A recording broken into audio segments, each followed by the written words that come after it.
Hola, ¿qué tal? Esperando se encuentren bien. Los saluda con mucho gusto, como siempre, la licenciada Perla Terán.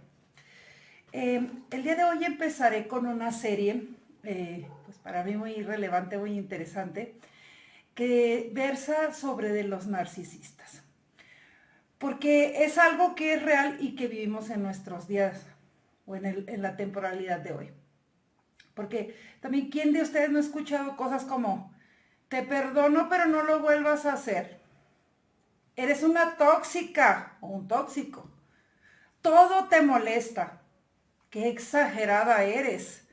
Pues estas y otras frases son la particularidad de una persona narcisista. Tengo que acotar y aclarar que este tema está dirigido a analizar la personalidad narcisista de hombres y mujeres, porque es bien sabido que pues en las dos situaciones se da tanto la violencia como este tipo de conductas. Entonces, en ambos sexos pues permea este comportamiento. ¿Por qué tocar este tema de tantos dobleces y tan complicado?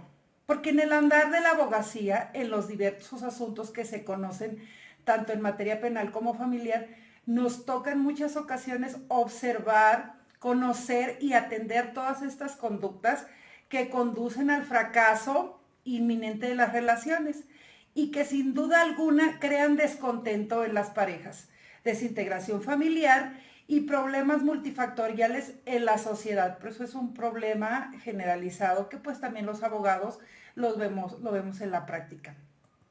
Entonces, cuando las relaciones en pareja tienen matices que en realidad en general crean problemas, pero ¿qué sucede cuando uno de los compañeros o de esa parte de la pareja es narcisista?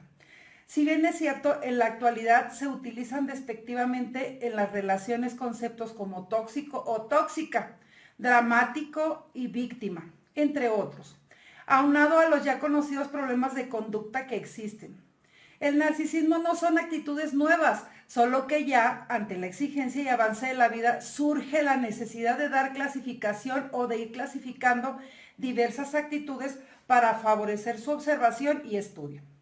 Si bien se puede aludir a una serie de rasgos propios de la personalidad normal, el narcisismo puede también manifestarse como una forma patológica extrema en algunos desórdenes de la personalidad, como el trastorno narcisista de la personalidad, en el que el sujeto sobreestima sus habilidades y tiene una necesidad excesiva de esa afirmación.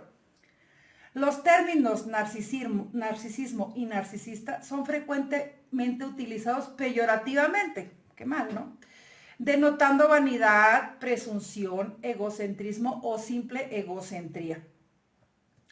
En México somos prestos a la comicidad y no podía yo dejar pasar de largo esta circunstancia que representa muy bien uno de los actores de una conocida dupla que se llamaba Los Polivoces, o se llama porque todavía vive uno de ellos, con el personaje de Gordolfo Gelatino, que nos muestra con una sátira cómica de este trastorno de hace décadas, ¿no? Que ya se viene viendo, pues con sus conocidas y marcadas frases y su comportamiento nos da un ejemplo de que tal vez desde hace tiempos inmemorables estas conductas ya eran latentes. Cómicamente, los actores representan el calvario que sufre una abnegada madre que, dicho sea de paso, educó y dio entrada para definir la personalidad de su vástago, creándole una alta autoestima y cumpliéndole sin miramientos uno de sus caprichos o todos sus caprichos.